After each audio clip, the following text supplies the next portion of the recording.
आं दिनै एसे आलादा सुरावहाय जायनि थाखाय आं ससियेल मिडियानि गेजेरजों नाजाबोगासिनो दं बर' रावनि सायाव इमप्रुभमेन्ट लाबोनो बानान खान्थियाव इमप्रुभमेन्ट लाबोनो बर' सेंग्रा सिख्लाफ्रा गोजौआव दावगानो थाखाय गावनि जिउखौ बानायनो थाखाय मा मा मावनांगौ बेखौ आंनि गोसो सिंनिफ्राय आं जा सानदों बेखौ सुबुरुन होनो मिजिंथिनानै फंनैसो बुंनो सानदों। आं मेन पइन्ट बुंनो नागिरनायखौ लिरनानै लाबोखादों। दा बिनिखौनो सफा फरायनानै सफा बुंदेरनानै आं फोजोबगोन। रायजो राजाफोर थुनलाइ सिबियारि नोंथांमोन, जारिमिना दिन्थियो गोदोनिफ्राय जोंनि गेजेराव खौसेथि गैया। बोजों जायगानिफ्राय बहा जायगानिफ्राय जों खारबोखो जों बेखौ मिथिगौ। मानो खारनांगौ बेखौबो जों एफा मिथिगौ, मोजाङै मिथियाब्लाबो। खारै जों खारबोबाय, खारबोनानै बांलादेशसिमबो थांबाय। नाथाय मानो बिदि खारनांगौ? मानो बिदि हालाय हाफाय खारलुं जिउखौ थांहोनांगौ? नोंथांमोनहा एसे सानहाबदो। आंबो सानहाबदों, बिजाब फरायना आं सानहाबदों। आं बेखौनो लिरगासिनो दङ। जों मिथिगौ गोदो बर' राजानि गेजेराव जेरै खौसेथि गैयामोन, गुबुन हारिनि आइजो हाबा लानानै आहमनि दिनावबो जों रायजो गोमानांदोंमोन। खौसेथि गैयैनि थाखायनो जों 1830आवहाय जोंनि जोबथा राजा, बर' राजा होनला आङो, बै समाव जारिमिना कसारि राजासो लिरनाय दङ। डिमासा राजाबो आं बुंला, कसारि राजा गबिन्द चन्द्रआ, जायखौ नोंथांमोनहा इरागदाव होननानै बुङो, आं बेखौ बुंला। गबिन्द चन्द्रआ सिथारजायो लोगो जोंनि जा दखरसे कसारि रायजो दंमोन बेबो जोबनानै थाङो। जों गोमा जायो, जों खारलुं जिउ जानाङो। हाजो खंखराव जा एसे दंबावोमोन बेबो सोमदोन कसारि थांनाय लोगो 1834आव ब्रिटिश हादरमा सिङाव जानानै थाङो। लोगोफोर, जाहोना मोनसेल'नो, खौसेथि गैया। बेखायनो बिदिनो जादों। 1947 15 आगस्टआव जों उदां मोनदों। लोगो भारतबो गोदान रायजो दादों समनि फाखनाव। जोंनि सा सानजा भारतखौबो गोदान रायजोआव दादों। हाजो ओनसोल राव लानानै दादों। नाथाय जोंनि थाखाय जोंहाबो बै समाव गोरों गोरा बर' दैदेनगिरि दंमोन, गोरों गोरा बर' लिडार दंमोन। खिन्थु जों एसे जाम्बा दंमोन आं सानो, जायनि थाखाय जों गुबुन हाजोआरि मानसिफोर बादि जों दाबि खालामना लानाखै।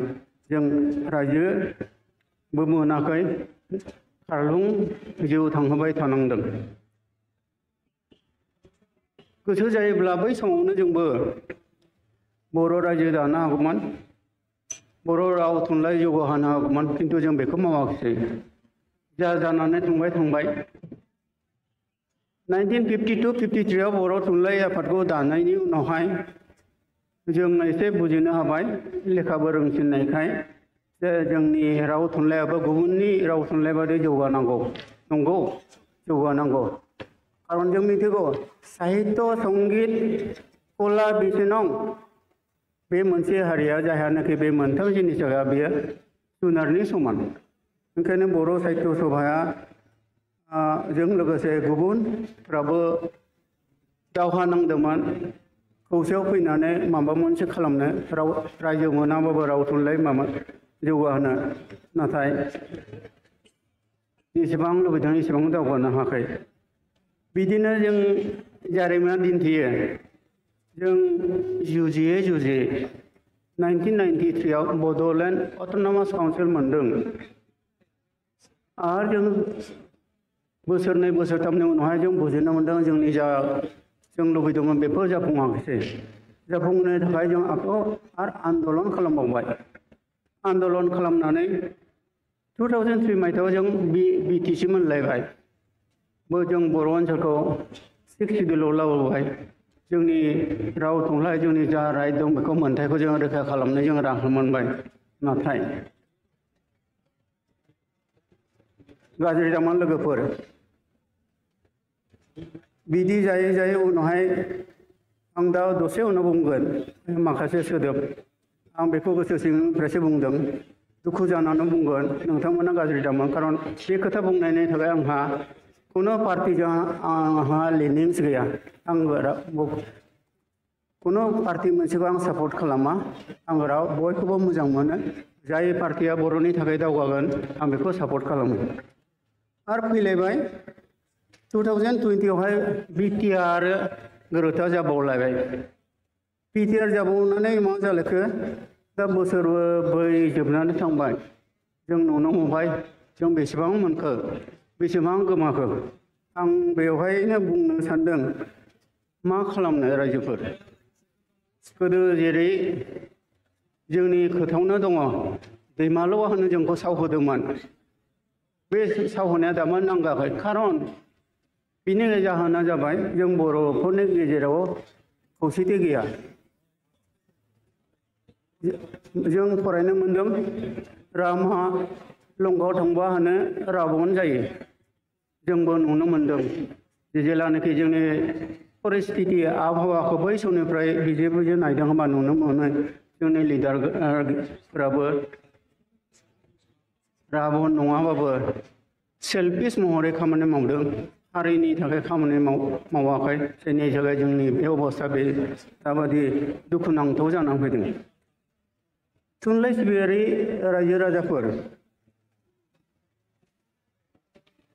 आं राव थुनलाइ मोजां मोनो ओंखायनो आं फंसे बुंनो सानदों जों बयबो मिथिगौ राव मोनसे थांनानै थानोब्ला जोंनो राव हारिमु आरो थुनलाइ नांगौ जेरैबाबो जों राव हारिमु आरो थुनलाइ फोथांनानै दोननांगोन होमब्लासो जों गोजौआव दावगानो हागोन खिन्थु नुनो मोनदों खौसेथि गैयैलाय बर'फोरा जेरैबायदि जों जानांगौमोन गोदोथ' जानो हायाखैसै बिएसए बिटिसि आरो बिटिआर मोननायनि उनावबो जों बेबायदि हारिनि थाखाय मावनो हायाखै होननानै आं नुनो मोनदों आं साननानै लादों आंहा रावनि बे फारसे हेंथा गोसोयै आं बुङाखै दुखुजों आं बुंदों खारन जोंनि बर' हारिया दावगालाङाखै जोङो आं हमनो हादों आं अनुभब खालामदों आरो जों फासयलांगासिनोसो दङ आरो आं दामानि बर' रावनि हांखोनि खोथा लानानै ससियेल मिडियायावहाय लिरगासिनो दङ दा बिनि सायाव फंनैसो बुंनो सानदों नोंसोर मिथिगौ जों बयबो मिथिगौ बर' मिडियामा सिगां असमिया रावजोंसो हांखोजोंसो जादोंमोन बिनि उनावहाय रमान हांखोजों बर'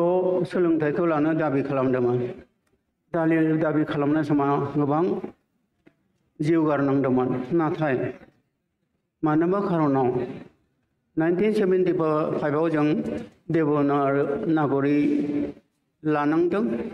मानो लानांदों सोर थांनानै लादों आं बेखौबो मिथिगौ जारिमिनाव नोंथांमोनाबो जुदि फरायोब्ला मोनगोन आरो जुदि नोंथांमोनहा बै समनि आफादगिरि आरो जाय सासे बिबानारि दंमोन जाय सानैयानोखि दिल्लीयाव थांदोंमोन रमान हांखो दाबि खालामनानै बिनि उनावहाय देबनागरि हांखोनि थाखाय एप्लिकेसन होदोंमोन बेखौबो आं मिथिगौ खारन बिथांखौ इन्टारभिउ लादोंमोन आंनावहाय 1 घन्टा 1 आवार 59 मिनिट्स भिडिअ रेकर्डिं दङ उन समाव जेब्ला आं बेखौ बर'नि जारिमिनखौ लानानै लिरो आं बेफोरखौ लिरगोन दा बेखौ सिगां एडभान्स बुंनानै दोनखानाय जाबाय लोगोफोर बर' राव थुनलाइ मोजां मोनग्रा नोंथांमोन देबनागरि हांखो बाहायनाया 50 बोसोर 50 इयार्स 50 बोसोर जाबाय नाथाय नुनो मोनदों दुखु नाङो बर'फ्रा दाबो रिंसारथि फनेटिक्स लानानै लिरनो सोलोङाखैसै अखार औखार प्रथम क द्वितीय क प्रथम प द्वितीय प द्वितीय थ द्वितीय थ आं असमिया मिडियामजों फरायनाय दे ओंखायनो आं गाराङाव आं बुङाखिसै आं असमियाजोंनो बुंबाय बेखौ दाबो लिरनो सोलोङाखिसै बेखौ नुनानै आं बानान खान्थिखौबो लानानै आं दुखु मोननानै 2003 मायथाइनिफ्रायनो कम्प्रिहेन्सिभ डिक्सनारि दिहुननो बर' साहित्य सभाखौ खावलायबोदों आगोलनि बै समनि आफादगिरिखौबो आं अनेकबार लोगो हमदों दानिखौबो आं लोगो हमनो नाजादोंमोन खिन्थु बिथाङा क'क्राझाराव थानायखाय आंहाबो देहा गाज्रिखाय आं थांनो हायाखै नाथाय ससियेल मिडियानि गेजेरजों बर'नि हांखोखौ बोरै लिरो अखार उखार एकार इकारखौ बोरै लिरो जोङो जाय देबनागरि हांखोजों लिरो बिसोरोथ' मोजां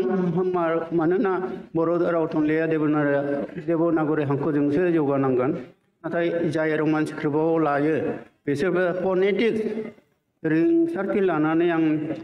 लिरनो खावलायबोदों बे खावलायनाया आं थांनाय 2024 मायथाइनि 1 जुलाइनिफ्राय जागायबोदों दा बिदि जागायनाया 7 मान्थसआव हाबबाय सिगां आं अनेक दिगदार मोनदोंमोन सौथुदोंमोन आं रायजादोंमोन दा 5 दाननि उनावहाय लासै लासै मानसिफोरा सोलोंनो दावगालाबाय नोंथांमोनहा मिथिगौ ससियेल मिडिया जेरै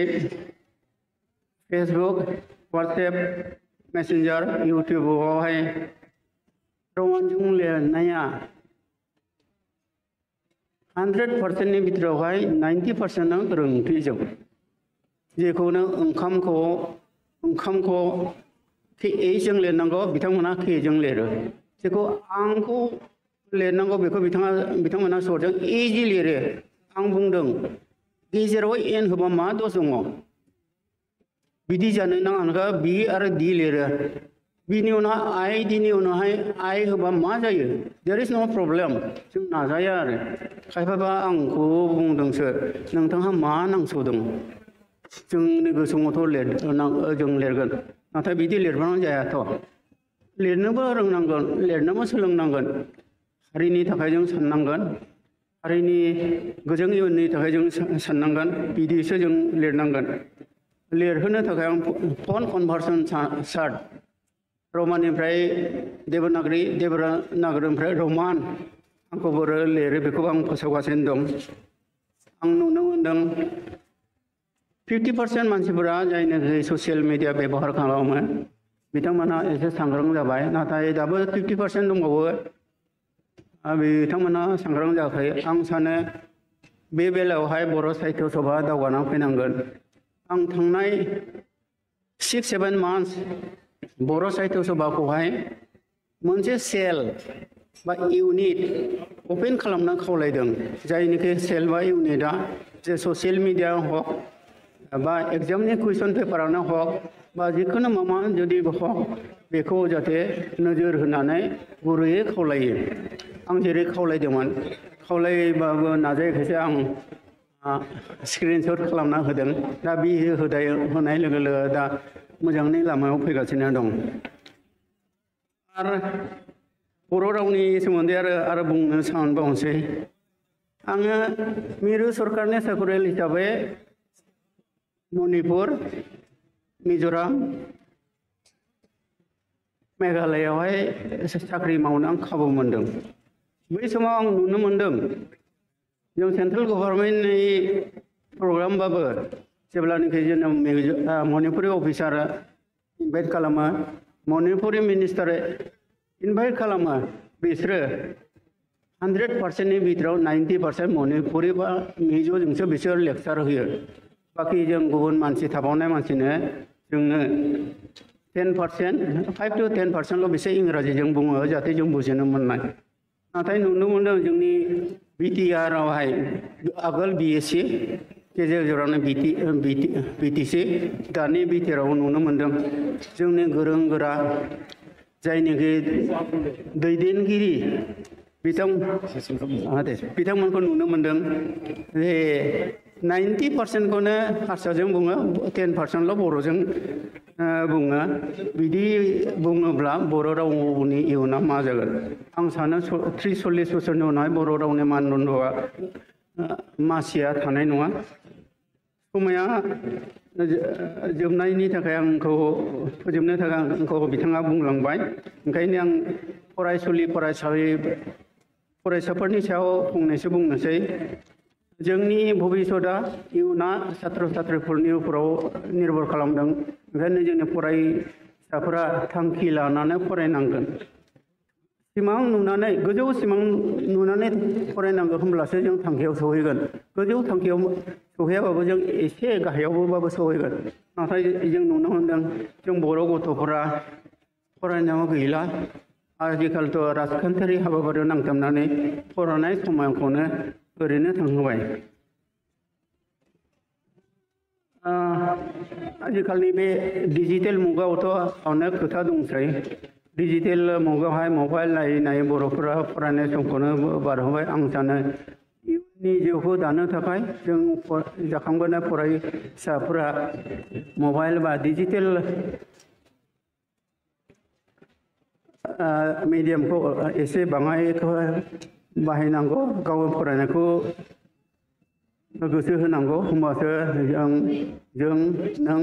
नोंसोर बयबो थांखियाव सौहैनो हागोन जों बर' हारिहा मुलाम्फा जागोन जोबनायाव बयखौबो खावलायनोसै लोगोसे बर' साहित्य सभाखौबो खावलायनोसै फैदो रायजो राजाफोर बर' राव हारिमु आरो थुनलाइ जौगानो थाखाय ज' दावगादिनि जोंनि गेजेराव थानाय एना एनि मेगन सानाय आखल आखुखौ गारदिनि ज' खौसे जानानै दावगादिनि जों मिथिगौ टुगेदार विल साक्सिड जयै जों देरहासार जागोन